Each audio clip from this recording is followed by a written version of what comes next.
Hello दोस्तों, नमस्कार। स्वागत है एक बार फिर से आप सभी के अपने प्रिय चैनल पर। दोस्तों आपको बता दें जो अभी की सबसे बड़ी खबर आ रही है, जहां चीन ने डोकलाम में भारतीय सीमा से मात्र 50 किलोमीटर दूर तैनात की है सतह से हवा में मार करने वाली मिसाइल। जी हां, सैटेलाइट तस्वीरों से हुआ है अब तक का सबसे बड़ा खुलासा। दिखाएंगे दोस्तों आपको वो सैटेलाइट तस्वीरें, और साथ ही साथ आपको बताएंगे जहां इमरान खान ने खाड़ी देश से पैसा लेकर पाकिस्तान में फेल किया चीन का CPEC। जी हाँ दोस्तों, बताएंगे किसने ये बड़ा खुलासा किया है दोस्तों। और इसी बीच आपको सबसे बड़ी खबर बताएंगे, जहां पर क्या पस्त हो चुके हैं पुतिन के हौसले। धमकाने वाले रूसी राष्ट्रपति ने अब कह दी है परमाणु युद्ध से जुड़ी बहुत बड़ी बात दोस्तों। और साथ ही साथ आपको बताएंगे जहां पर संजय रावत के गिरफ्तारी के बाद दोस्तों शरद पवार पर बहुत बड़ा इल्जाम लगाया जा रहा है दोस्तों। बताएंगे ये भी खबर दोस्तों। और साथ ही साथ आपको बताएंगे जहां पर नितिन गडकरी जी ने कर दिया है ऐसा ऐलान, सुनकर आप भी हो जाएंगे खुश। जी हाँ दोस्तों, 30% तक कम हो जाएगा बसों का किराया। बताएंगे क्या है नितिन गडकरी जी का प्लान। तो हर तरह की जानकारी दोस्तों हम आपको भी बताने वाले हैं, तो आराम से बने रहेगा वीडियो के अंत तक। और अभी खबरों में आगे बढ़ने से पहले हमेशा की तरह मानते हैं कि मोदी जी है तो हर चीज संभव है। साथ ही आपको भारतीय होने पर गर्व है, तो इस वीडियो को भी कर दीजिए लाइक, चैनल को कर दीजिए सब्सक्राइब, बेल आइकन दबाइए, साथ ही कमेंट बॉक्स में लिख दीजिएगा जय हिंद। जी हाँ दोस्तों, तो चलते पहली और सबसे बड़ी खबर की तरफ, जहां चीन ने डोकलाम में भारतीय सीमा से मात्र 50 किलोमीटर की दूरी पर तैनात कर दी है सतह से हवा में मार करने वाली मिसाइल। जी हाँ, सैटेलाइट तस्वीरों से हुआ है बहुत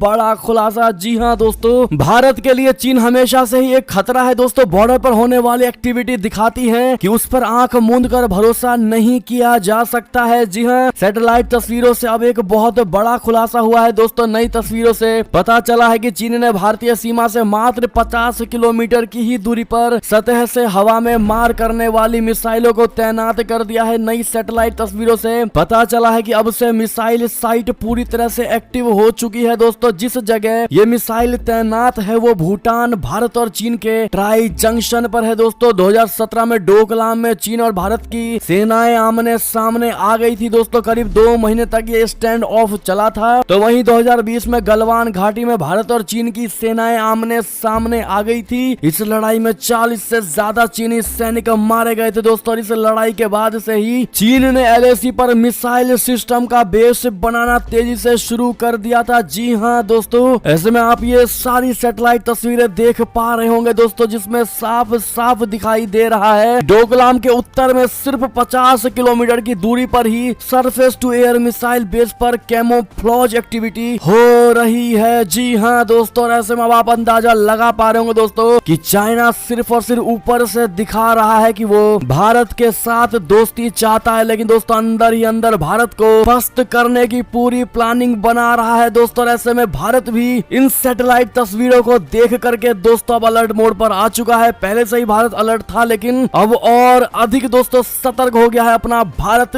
ऐसे में चाइना की इस चालाकी को लेकर दोस्तों आपकी क्या राय होने वाली है, और भारत की मोदी सरकार को दोस्तों आप लोग क्या सजेशन देना चाहेंगे दोस्तों चाइना की इस हरकत को लेकर? बताइएगा जरूर दोस्तों कमेंट में। हम आपको आगे की खबर में बताएंगे आखिर चाइना किस नीति को अपनाता है दोस्तों किसी भी देश को घेरने के लिए। जानने के लिए अंत तक बने रहिएगा इस वीडियो के दोस्तों। और साथ में आप सभी से रिक्वेस्ट है, इस बड़ी खबर के लिए इस वीडियो को व्हाट्सएप, फेसबुक, ट्विटर पर शेयर करना मत भूलिएगा। चलते अगली बड़ी खबर की ओर, जहां पर इमरान खान ने खाड़ी देश से पैसा लेकर पाकिस्तान में फेल किया चीन का CPEC। जी हाँ दोस्तों, मौलाना रहमान ने किया है अब तक का सबसे बड़ा दावा दोस्तों। पाकिस्तान में सत्तारूढ़ गठबंधन पाकिस्तान डेमोक्रेटिक मूवमेंट के अध्यक्ष मौलाना फजलुर रहमान ने पूर्व प्रधानमंत्री इमरान खान के खिलाफ बहुत बड़ा दावा किया है दोस्तों। रहमान ने कहा है कि इमरान खान को एक खाड़ी देश से पैसा मिला था ताकि वो चीन के चाइना पाकिस्तान आर्थिक कॉरिडोर को फेल कर दें और ग्वादर में बंदरगाह बनाने की योजना को ठंडे बस्ते में डाल दें। इससे पहले चीन ने भी इमरान खान के राज में CPEC की परियोजनाओं में देरी का गंभीर आरोप लगाया था दोस्तों। उत्तरी वजीरिस्तान के आदिवासी नेताओं के साथ मुलाकात के दौरान JUIF के नेता मौलाना रहमान ने आरोप लगाया है कि इमरान खान ने देश की अर्थव्यवस्था के लिए पिलर्स को तबाह कर दिया। उन्होंने कहा कि इसमें एक चीन का CPEC भी था जो सिर्फ एक रोड नहीं बल्कि पूरा आर्थिक पैकेज है। उन्होंने कहा कि ग्वादर एशिया में दूसरा सबसे गहरा समुद्री बंदरगाह है। कुछ देशों को ग्वादर अगर बंदरगाह से खतरा महसूस हो रहा है और ये व्यापार के लिए सबसे प्रभावी बंदरगाह होगा, इमरान खान ने इस प्रोजेक्ट को भी बहुत ज्यादा नुकसान पहुंचाया। जी हाँ दोस्तों, उन्होंने ये तक दावा किया है दोस्तों कि इमरान खान की सरकार को चीन की सरकार ने कई बार खरी खोटी सुनाई है। जी हाँ दोस्तों, यानी कि इमरान खान से चाइना बिल्कुल भी खुश नहीं था। जी हाँ दोस्तों, जो दावा मौलाना कर रहे हैं दोस्तों, उससे यही मतलब निकाला जाता है कि चीन ने कितनी बार पाकिस्तानी पूर्व पीएम इमरान खान को लताड़ लगाई है। जी हाँ दोस्तों, ऐसे में इसके खुलासे को लेकर आपकी जो भी राय हो कमेंट में जरूर बताइएगा। चलते हैं दोस्तों अगली बड़ी खबर की तरफ, जहां रशिया ने ब्रिटेन के 39 और लोगों को किया ब्लैक लिस्ट। पूर्व प्रधानमंत्री कैमरन का भी नाम शामिल। जी हाँ, यूक्रेन युद्ध के बाद से रशिया ब्रिटेन के कई लोगों को ब्लैक लिस्ट कर चुका है दोस्तों। सोमवार को उसने ऐसे ही 39 और लोगों को लिस्ट में डाला है दोस्तों, और उनकी लिस्ट जारी की है, जिसमें ब्रिटेन के पूर्व प्रधानमंत्री डेविड कैमरन का नाम भी शामिल है। रशिया ने कहा कि उसने लेबर पार्टी के नेता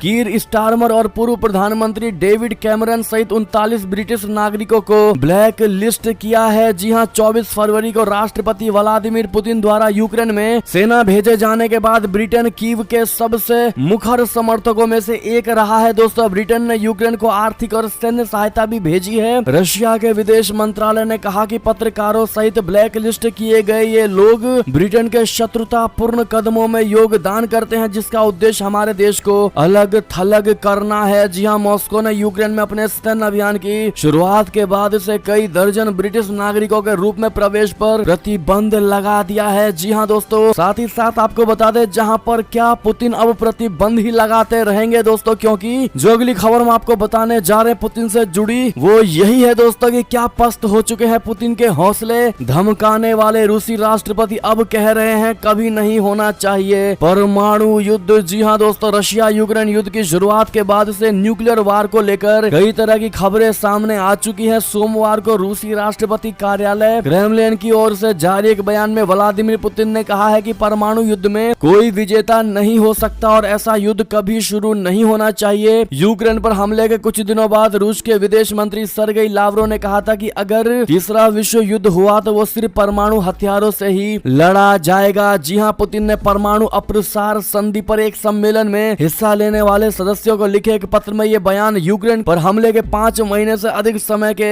बाद दिया है दोस्तों। ऐसे में अब ये कयास लगाए जा रहे हैं कि क्या पुतिन को अब रियलाइज हो चुका है दोस्तों कि जरूरत से ज्यादा एग्रेसिव होना भी, यानी उत्तेजित होना भी दोस्तों खतरनाक होता है। क्या लगता है दोस्तों आपको पुतिन को लेकर? आपकी जो भी राय हो बताइएगा जरूर। बढ़ते अगली बड़ी खबर की तरफ, जहां क्या पाकिस्तान के पूर्व पीएम ने भारत की कंपनी से ली थी करोड़ों की घूस, सनसनीखेज आरोप। जी हाँ दोस्तों, पाकिस्तान में विपक्षी दल के एक वरिष्ठ नेता शहबाज गिल ने आरोप लगाया है कि पूर्व प्रधानमंत्री शाहिद खाकान अब्बासी ने एक भारतीय कंपनी से 14 करोड़ रुपए की रिश्वत तब ली थी जब वो 5 साल पहले प्रधानमंत्री नवाज शरीफ की कैबिनेट में संघीय पेट्रोलियम मंत्री थे। मीडिया की खबरों में सोमवार को ये जानकारी दी गई है दोस्तों। डॉन अखबार की खबर के अनुसार रविवार को यहाँ एक संवाददाता सम्मेलन को संबोधित करते हुए पाकिस्तान तहरीक इंसाफ पार्टी यानी पीटीआई के नेता गिल ने यह बड़ा आरोप लगाया है कि अब्बासी ने एक भारतीय कंपनी से 14 करोड़ रुपए की रिश्वत ली थी। जी हाँ दोस्तों, किस भारतीय कंपनी से ये 14 करोड़ की रिश्वत ली थी दोस्तों, उसका अभी तक खुलासा नहीं किया है। आपको बता दें कि पाकिस्तानी ऑब्जर्वर अखबार ने गिल के हवाले से कहा कि अब्बासी ने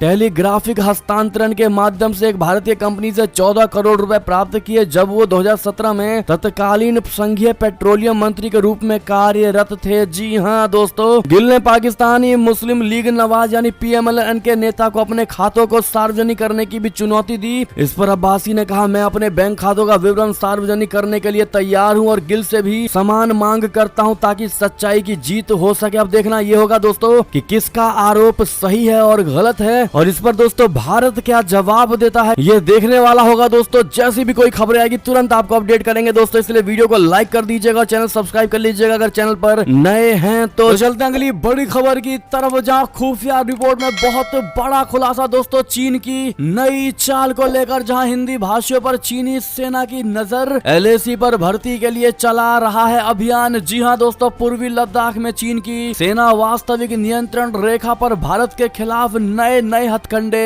अपना रही है। जी हां, इसी कड़ी में अब चीन की पीपुल्स लिबरेशन आर्मी तिब्बत और नेपाल से उन लोगों की भर्ती कर रही है लिए दोस्तों जो हिंदी भाषा की अच्छी समझ रखते हैं और खुफिया जानकारी हासिल करने में समक्ष हो। जी हाँ, एक लेटेस्ट इंटेलिजेंस इनपुट में ये बात निकल कर सामने आई है दोस्तों। इस खुफिया सूचना में कहा गया है कि इस भर्ती अभियान को बढ़ाने के लिए तिब्बत सैन्य जिले के अधिकारी हिंदी ग्रेजुएट्स की तलाश में यूनिवर्सिटी का दौरा कर रहे हैं। जी हाँ दोस्तों, तिब्बत सैन्य जिला पीएलए के पश्चिमी थिएटर कमांड के अधीन है और एलएसी के निचले हिस्से की देख रेख करता है, जिसमें भारत के उत्तर पूर्व राज्य सिक्किम, अरुणाचल प्रदेश और साथ ही उत्तराखंड के सीमावर्ती क्षेत्र शामिल है। जी हाँ दोस्तों, ऐसे में सबसे बड़ी बात यह है दोस्तों, आखिर चाइना इस प्रकार की हरकत क्यों कर रहा है दोस्तों? क्यों उसको अपनी सेना में हिंदी भाषियों की जरूरत है? क्या कहीं भारत के खिलाफ ये बहुत बड़ी साजिश तो नहीं? क्या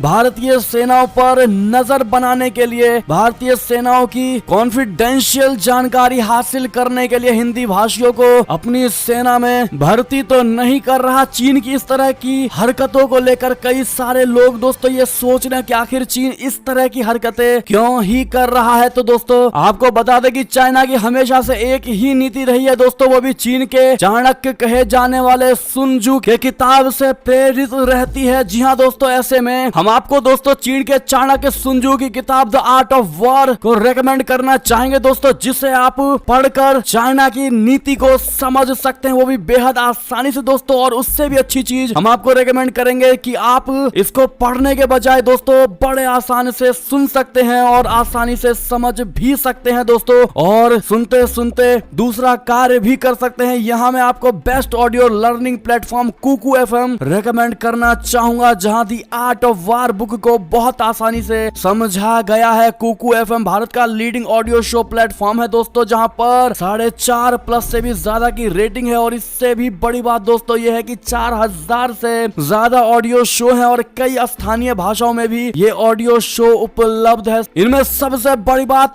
कि भारत में निर्मित है दोस्तों, यानी ये मेड इन इंडिया प्लेटफॉर्म है दोस्तों। क्योंकि इस वीडियो को कुकू एफएम ने स्पॉन्सर किया है, तो आप सभी हमारे कूपन कोड LOK50 का इस्तेमाल करके, यानी LOK50 का इस्तेमाल करके एक्सक्लूसिव 50% का डिस्काउंट प्राप्त कर सकते हैं दोस्तों। यानी 399 रुपए वाला सब्सक्रिप्शन आपको मात्र 199 रुपए में अभी मिल जाएगा दोस्तों, वो भी सबसे पहले 250 यूजर के लिए। जी हाँ दोस्तों, इसलिए जितनी जल्दी आप हो सके डिस्क्रिप्शन में दिए गए लिंक पर क्लिक करके दोस्तों इसको डाउनलोड कर सकते हैं और ऑफर का लाभ उठा सकते हैं। बढ़ते अगली बड़ी खबर की तरफ, जहां जो बाइडेन के लिए गले की हड्डी बन गई है नैन्सी पेलोसी की एशिया यात्रा। जी हाँ दोस्तों, पेलोसी की ताइवान यात्रा पर चीन ने फिर दी है जंग की चेतावनी। कहा हाथ पर हाथ धरे नहीं बैठे रहेगी हमारी सेना। जी हाँ दोस्तों, चीन ने सोमवार को एक बार फिर से अमेरिका को बड़ी चेतावनी देते हुए कहा कि अगर नैन्सी पेलोसी ताइवान जाती है तो उसकी सेना हाथ पर हाथ धरे नहीं बैठेगी। आपको बता दें कि अमेरिकी संसद के निम्न सदन हाउस ऑफ रिप्रेजेंटेटिव के अध्यक्ष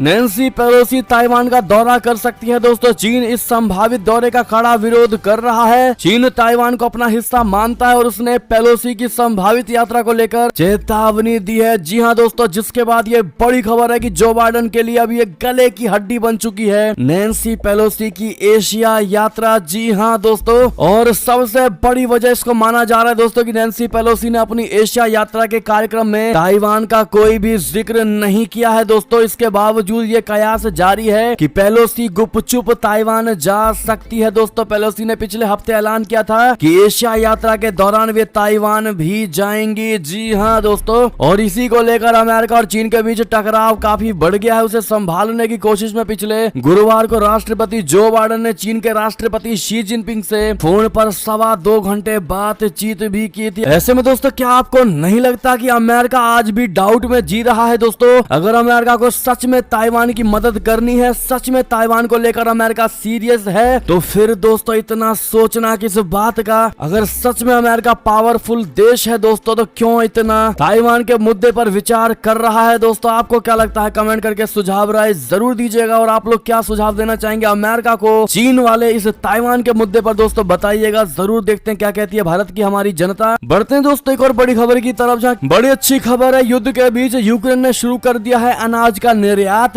लेबनान को भेजा 26,000 टन मक्का। जी हाँ, भुखमरी के संकट से जूझ रहे कई देशों के लिए युद्धग्रस्त यूक्रेन से अच्छी खबर आई है दोस्तों। दरअसल यूक्रेन ने अनाज का निर्यात यातायात फिर से शुरू कर दिया है। खबर है कि रूसी आक्रमण के बाद पहली बार यूक्रेन से अनाज लेकर एक जहाज उसके ओडेसा बंदरगाह से रवाना हो गया है। तुर्की के रक्षा मंत्रालय ने सोमवार को यह बड़ी जानकारी दी। मंत्रालय ने बताया कि मालवाहक जहाज रजोनी पर सिएरा लियोन का झंडा लगा था। जहाज ओडेसा के बंदरगाह से लेबनान के लिए रवाना हुआ। संयुक्त राष्ट्र के एक बयान के अनुसार जहाज 26,000 टन से अधिक मक्का लेकर जा रहा है। दोस्तों, तुर्की के रक्षा मंत्रालय के अनुसार जहाज के मंगलवार को इस्तांबुल पहुंचने की उम्मीद है, जहां उसकी जांच की जाएगी। इसके बाद उसे आगे रवाना किया जाएगा। ये मक्का लेबनान भेजा जा रहा है। दोस्तों, एक और बड़ी खबर की बात करें, जहां यूएन की शांति सेना ने कर दी 2 लोगों की हत्या, जिस पर महासचिव गुटेरस हुए नाराज। कहा सख्त कार्रवाई होगी। जी हां, अफ्रीकी देश युगांडा और कांगो की सीमा पर संयुक्त राष्ट्र की शांति सेना के द्वारा रविवार को 2 लोगों की हत्या के बाद से बवाल मचा हुआ है। प्रदर्शनकारी सड़क पर उतर आए हैं और न्याय की मांग कर रहे हैं। तो वहीं घटना की जानकारी मिलने के बाद संयुक्त राष्ट्र के महासचिव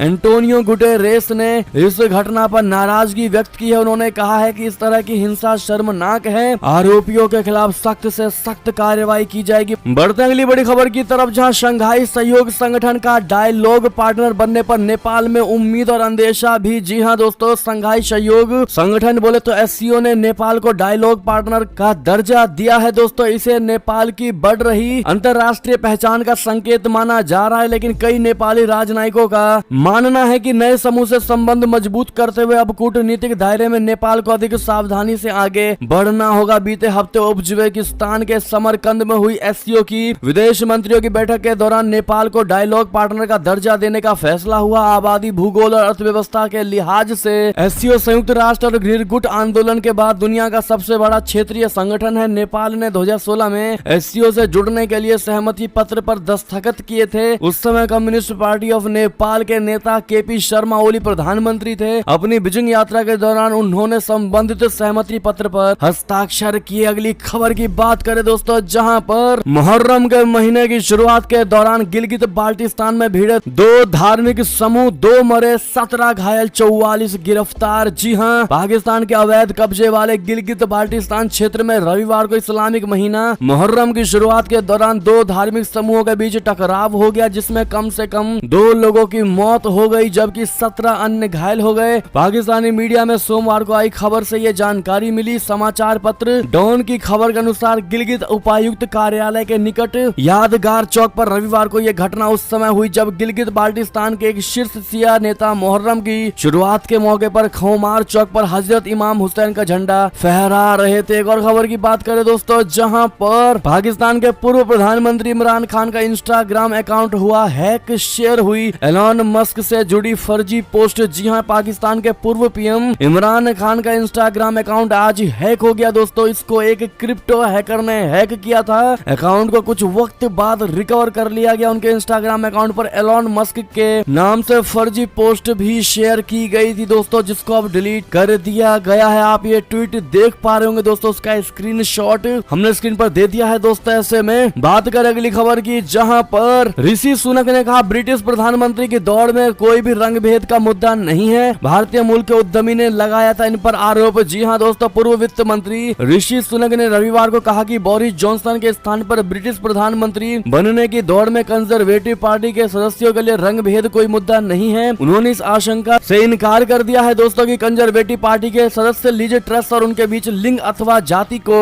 लेकर कोई भेदभाव करेंगे। जी हां, भारतीय मूल के उद्यमी और कंजर्वेटिव पार्टी के दानदाता लॉर्ड रामी रोजर ने पिछले सप्ताह एक वीडियो जारी करके कहा था कि अगर ऋषि सुनक चुनाव हार जाते हैं तो ब्रिटेन को रंग भेदी बोले तो अपार्थिड देश के रूप से देखा जा सकता है। दोस्तों, क्या लगता है आपको, क्या सच में ऐसा अभी भी ब्रिटेन में है दोस्तों, या फिर ऋषि सुनक ने इसको लेकर साफ इनकार किया है? दोस्तों, आपको जो भी लगता हो बताइएगा। चलते एक और खबर की तरफ, जहां पर दिल्ली में मंकी पॉक्स का दूसरा मरीज मिला। दोस्तों, अफ्रीकी मूल के युवक में हुई संक्रमण की पुष्टि। जी हां, राजधानी दिल्ली में सोमवार को मंकी पॉक्स का दूसरा मामला सामने आया है। सूत्रों के अनुसार अफ्रीकी मूल के नागरिक में संक्रमण की पुष्टि हुई है। उससे 2 दिन पहले संदिग्ध होने पर इलाज के लिए लोक नायक जयप्रकाश अस्पताल में भर्ती कराया गया था, जिसकी सोमवार दोपहर को आई रिपोर्ट में मंकी पॉक्स होने की पुष्टि हुई है। हालांकि उसके हाल फिलहाल में विदेश यात्रा करने का कोई इतिहास नहीं है। इसी के साथ भारत में मंकी पॉक्स से संक्रमित मरीजों की संख्या बढ़कर 6 हो हो चुकी है। दोस्तों कृपया करके अपना ध्यान रखिएगा। चलते हैं एक और खबर की तरफ, जहां शरद पवार के मोहरे थे संजय रावत, काम निकला इसलिए गिरफ्तारी पर चुप। जी हां दोस्तों, एकनाथ शिंदे गुट का बहुत बड़ा तंज। जी हां, संजय रावत की गिरफ्तारी पर एनसीपी के नेता शरद पवार का अब तक कोई बयान सामने नहीं आया है। इसी बीच एकनाथ शिंदे गुट के विधायक संजय शिरसाट ने रावत और एकनाथ शिंदे पर तंज कसा है। उन्होंने कहा कि शरद पवार ने संजय रावत का इस्तेमाल किया है और अब उनकी नजर में उपयोगिता खत्म हो चुकी है और यही वजह है कि उनकी गिरफ्तारी पर शरद पवार का कोई बयान नहीं आया है। उन्होंने कहा कि संजय रावत को अब उनकी कीमत का पता चल जाएगा। उन्होंने कहा कि जिसके लिए संजय रावत ने शिवसेना को नष्ट किया, शिवसेना को खत्म करने के लिए सुपारी ली थी, अब वो उस कर्म का फल भोग रहे हैं। जी हाँ दोस्तों, उन्होंने कहा कि शरद पवार की अपनी पार्टी के दो नेता जेल में हैं। शरद पवार कभी इस बारे में बात नहीं करते। तब संजय शिरसाट ने सवाल उठाया कि संजय रावत के बारे में बात करने कौन गया। एक मराठी न्यूज चैनल से बातचीत के दौरान उन्होंने ये बात कही। जी हाँ दोस्तों, यानी कि एकनाथ शिंदे के गुट ने शरद पवार पर बहुत बड़ा आरोप लगाया है दोस्तों कि काम निकल गया, अब गिरफ्तारी पर चुप है शरद पवार। ऐसे में दोस्तों आप क्या कहना चाहेंगे शरद पवार के चुप्पी को लेकर, बताइएगा जरूर। एक और बड़ी खबर की बात करें, जहां पर स्मृति ईरानी या उनकी बेटी की गोवा में कोई रेस्टोरेंट या बार नहीं। जी हाँ, ना ही कभी जारी हुआ कोई लाइसेंस। बता दें दिल्ली हाईकोर्ट ने ये जवाब दिया है। दोस्तों आपको बता दें, दिल्ली हाईकोर्ट ने सोमवार यानी 1 अगस्त को गोवा में स्थित सिली सोल्फ कैफे एंड बार नामक रेस्टोरेंट के संबंध में कहा कि केंद्रीय मंत्री स्मृति ईरानी और उनकी बेटी को कभी भी कोई भी लाइसेंस जारी नहीं किया गया। जस्टिस मिनी पुष्कर ने स्मृति ईरानी द्वारा दायर दीवानी मानहानि के मुकदमे में कांग्रेस नेताओं जयराम रमेश, पवन खेड़ा और डिसूजा को समन जारी करते हुए यह टिप्पणी की है। दोस्तों ईरानी ने मानहानि के रूप में 2 करोड़ रुपए की मांग की है। अगली खबर की बात करें, जहां पर गुजराती राजस्थानी वाले बयान पर राज्यपाल कोश्यारी ने मांगी माफी, कहा मुझसे चूक हो गई। जी हां, महाराष्ट्र के राज्यपाल भगत सिंह कोश्यारी ने सोमवार को अपने बयान विवाद बढ़ने के बाद माफी मांग ली। दोस्तों उन्होंने कहा कि 29 जुलाई को एक सार्वजनिक कार्यक्रम में मुंबई के विकास में कुछ समुदायों के योगदान की प्रशंसा करने के दौरान मुझसे कुछ चूक हो गई। उन्होंने कहा कि महाराष्ट्र ही नहीं पूरे देश के विकास में सभी का विशेष योगदान रहता है। उन्होंने कहा कि संबंधित प्रदेश की उदारता व सबको साथ लेकर चलने की उज्जवल परंपरा से ही आज देश प्रगति की ओर बढ़ रहा है। जी हाँ दोस्तों,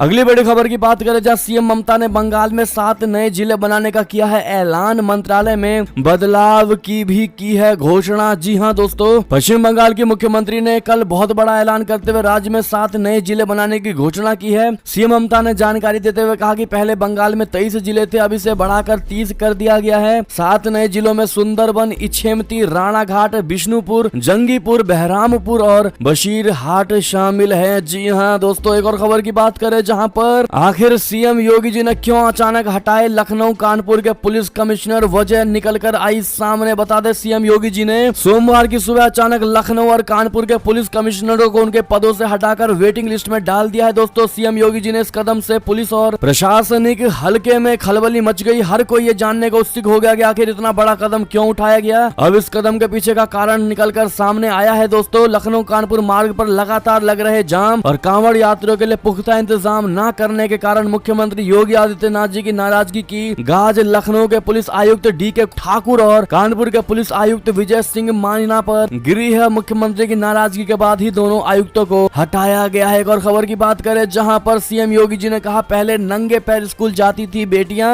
अब सरकारी स्कूल में कॉन्वेंट जैसी शिक्षा। जी हां, मुख्यमंत्री योगी आदित्यनाथ ने कहा कि 2017 से पहले बेटियां नंगे पैर स्कूल जाती थी। स्कूल भवनों की छतों पर पेड़ उगे रहते थे। बच्चे स्कूल जाते थे तो पता नहीं चलता था कि स्कूल है या बगीचा। स्कूलों में कहीं शिक्षक थे तो विद्यार्थी नहीं थे, कहीं विद्यार्थी थे तो शिक्षक नहीं थे। उन्होंने कहा कि बीते 5 वर्ष में प्रदेश सरकार ने शिक्षा की गुणवत्ता को बढ़ाने के लिए जो कदम उठाए हैं, आज सरकारी स्कूल में कॉन्वेंट जैसी शिक्षाएं मिल रही है। क्या आप भी योगी जी के इस बात का समर्थन करेंगे दोस्तों, जो वो कह रहे हैं? देखते हैं दोस्तों कितनी भारत की जनता उनका सपोर्ट करती है उनके स्कूल वाले इस बात पर। दोस्तों बताइएगा जरूर। अगली खबर की बात करें, जहां पर 30% तक कम हो जाएगा बसों का किराया। केंद्रीय मंत्री ने किया ऐसा ऐलान, सुनकर खुशी से झूम उठेंगे। जी हां, केंद्रीय सड़क परिवहन और राजमार्ग मंत्री नितिन गडकरी ने देश के सार्वजनिक परिवहन ढांचे में डीजल ईंधन का इस्तेमाल घटाने पर जोर दिया है। उन्होंने ही कहा कि बिजली से चलने वाली बसों के यात्री टिकट डीजल चालित बसों के मुकाबले 30% सस्ते हो सकते हैं। जी हां दोस्तों, उन्होंने एक कार्यक्रम के दौरान इंदौर दौर में कहा कि देश भर के राज्यों के सड़क परिवहन निगम कभी फायदे में नहीं आ सकते क्योंकि इनकी बसें महंगे डीजल से चलती हैं। उन्होंने कहा, मैं पूरी जिम्मेदारी के साथ बोल रहा हूं कि बिजली से चलने वाली वातानुकूलित बस के यात्री टिकट डीजल से चलने वाली बस के मुकाबले 30% तक आसानी से सस्ते हो सकते हैं। नितिन गडकरी ने बताया कि केंद्र सरकार पूरे देश में 50,000 बिजली चालित बसें चलाने की योजना पर आगे बढ़ रही है। जी हाँ दोस्तों, ऐसे में अगर आप भी मानते हैं कि नितिन गडकरी जैसे नेता दोस्तों ढूंढने से भी नहीं मिलते, वो एक कोहिनूर के हीरे जैसे हैं, तो नितिन गडकरी के लिए दोस्तों 2 अच्छी बातें कमेंट में जरूर कह दीजिएगा। देखते क्या कहती है भारत की जनता नितिन गडकरी जी को लेकर। और साथ ही दोस्तों ये थी अब तक की सारी बड़ी खबरें। आपको हमारी खबर कैसी लगी? आशा करता हूँ बहुत अच्छी लगी होगी। अगर थोड़ी भी अच्छी लगी है दोस्तों तो इस वीडियो को अभी अपने भाई बंधुओं में व्हाट्सएप, फेसबुक, ट्विटर के जरिए पूरे भारत में शेयर करना बिल्कुल मत भूलिएगा दोस्तों। और अभी कर दीजिए इस वीडियो को लाइक, चैनल को कर दीजिए सब्सक्राइब, बेल आइकन दबाइए, साथ ही कमेंट बॉक्स में लिख दीजिएगा जय हिंद जय भारत। तो मिलते हैं आपसे अगली बड़ी खबर में दोस्तों, तब तक अपना ख्याल रखिएगा। सभी का बहुत बहुत धन्यवाद। जय हिंद जय भारत,